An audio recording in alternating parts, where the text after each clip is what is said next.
Hey there again. We're back. We started with this 5-step value shift that was more kind of drastic. Then we did one that was a little bit more of a subtle ombre effect. Then we did a ball, which kind of combined the two methods. And now we're going to use something more a little bit along these lines to try to do a cube. So we're just going to do a really simple 2-point perspective cube. And I'm encouraging you to keep it really simple. So I'm going to draw a vertical down the middle and then a trapezoid on each side. So this 2-point perspective cube be like a building that we're looking at straight on. You don't have to really worry about the angles too much because you're not showing the top or the bottom of a cube. Just make sure that your verticals are parallel to the edge of the picture plane. And then like with the ball, we're going to draw in a little horizon line so it has something to sit on. So as you've noticed, we can tape some pretty straight edges just with the outside part. But I'm going to show you how, if you want, to try to tape out some shapes. So to start, I'm going to tape along the horizon, and I'm going to try and paint my background first. Oh, I wanted to make a plan too. Let me take this off, sorry. It's always good to make a plan. Let's have our light source come this way. So I'm going to have this be like a 0 ranging down to like a 30. I'm going to have this be like a 40 down to like a 80. And then I can kind of kick out a little cast shadow where I'll have it be 100 out to like a 60. And then I'm going to have the background maybe sit somewhere in like a 0 to 30 range. So since I have a 0 here, I'm going to put a 30 behind it, and then I can bring this over into my zeros. So I have contrast against the 0 and the 80. And then maybe down here, I'll keep this kind of light, 0 to 20. Okay, so let's start by trying to cut out that background space. Oops, I'm gonna get a new one. If you're having trouble with your tape tearing your paper, you can do that first, and that can kind of help you take some of the tack off. I'm not pushing it very hard. So I'm just going to really quickly try and lay out a kind of ombre effect in the background. So it says 0 to 30. So we're going to start with our white. But the thing is about these big wash flat brushes is that you can cut a pretty straight edge. My white's getting really yucky. Just by dragging the brush along the edge. But we're going to compare these edges to the one that I taped. Let's see how it goes.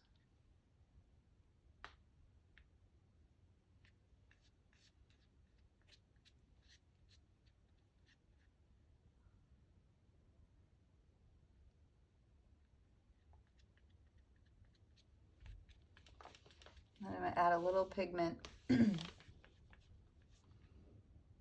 this side. I'm going to add a little water just to make it flow a little better.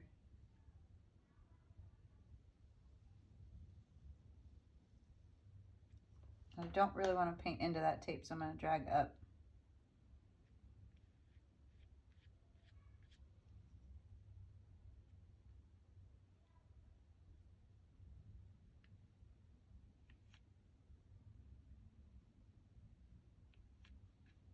kind of cut those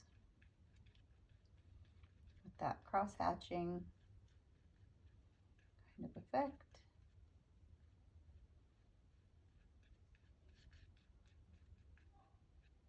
We're kind of practicing in these little bit of subtle transitions because it's pretty easy just to paint it flat, which can be super successful, but they don't take as much care.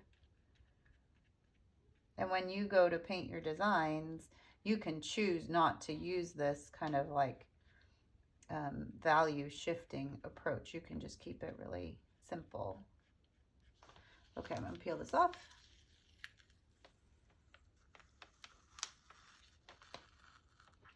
Turn my paper a little the other way. There we go. So I've got a pretty crisp edge here. It's a little bumpy there. So I'm going to cut in without the tape, and you can see how it varies. What's cool is, like, let's say on this one, now that it's dry, I could tape on top of this and then paint a shape on top, which is what you might end up doing with your final project. But I'll get to that down the road. So I'm going to go with my white again.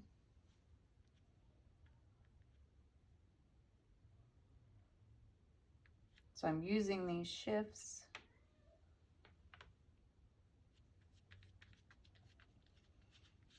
I'm going to build in my shadow there. The white is opaque, so that is allowing these numbers to disappear that I wrote on there with graphite. But if we're using our colors, some of them are not opaque, and so that can become problematic, which we'll explain once we get into color. But that, because it's opaque, that's why it's disappearing.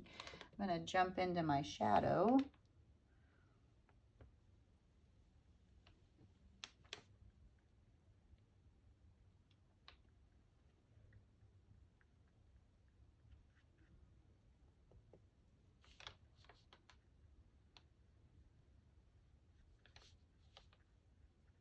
And these are just tests. They're just a way for you to see how the material can work, how you can play with it, how it moves across the surface.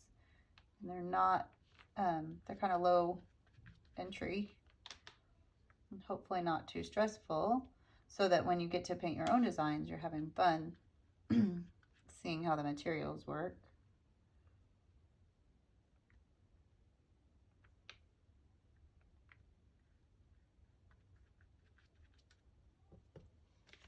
I'm going to clean off my brush and come back in with a little bit of the white.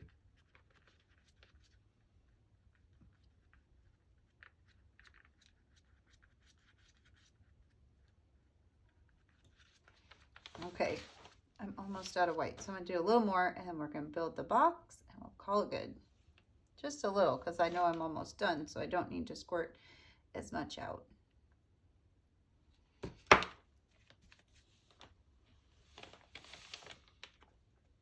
So this is where if you wanted to let it dry, you could, and then you could try to tape the edges, but we're just going to cut them straight.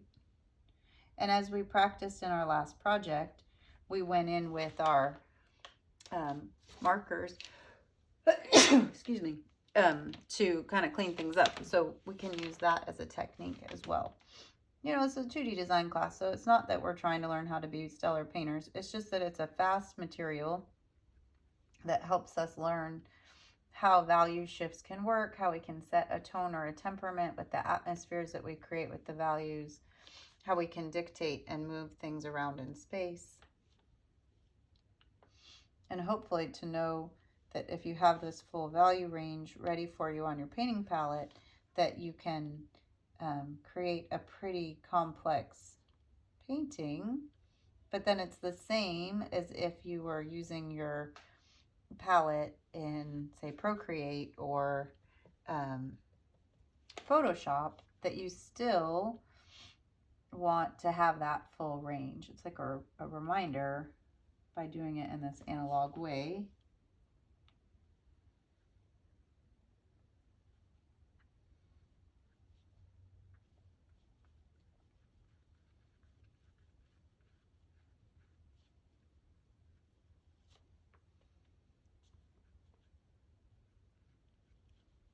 And I'm going to go a little darker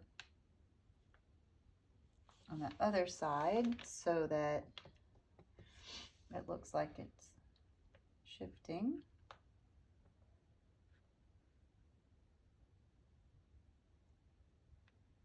Again, you could cut this with tape if you wanted, but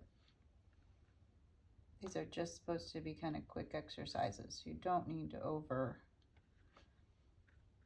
overthink it too much. And you'll notice on my palette, I'm just kind of working up and down my value scale to give the piece complexity. I have a feeling your designs, you're not going to necessarily be trying to create a light source like this. You're just going to be trying to make cool color patterns. So this is stressful. You don't necessarily have to paint them this way. I'm going to go a little darker. I'm going to wipe my brush off. Use that black again. So you can see hopefully how you can just keep painting over them. You can let them dry and then paint completely over them again. I just made that quite a bit darker.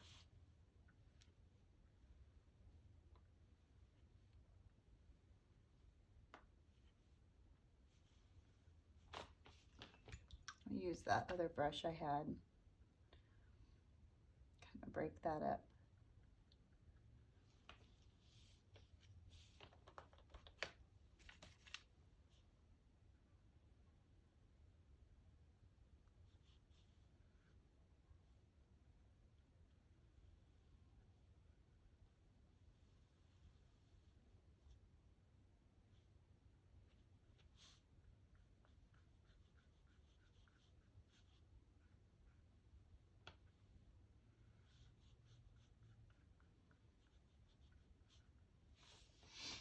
I'm going to clean that up a little.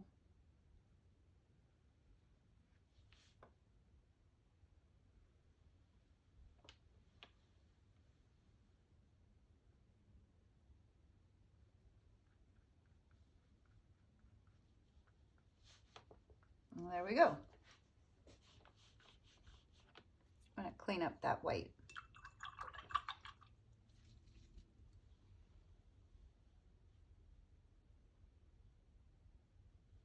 Okay, so hopefully you had fun playing with the value scale.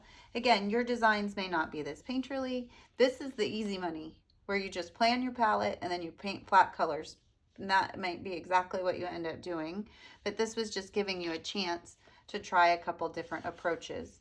What I'm going to do is I'll turn off the video and I'll do one more once they dry and come back and talk about using some of these different tools like your graphites, your gel pens, your paint markers, and so forth, because that's really where the designs can get more complex when we do another layer after these have dried. So I will see you guys here in a little bit with that last video, and I can't wait to see how yours look when they're done. Okay, see you in a sec.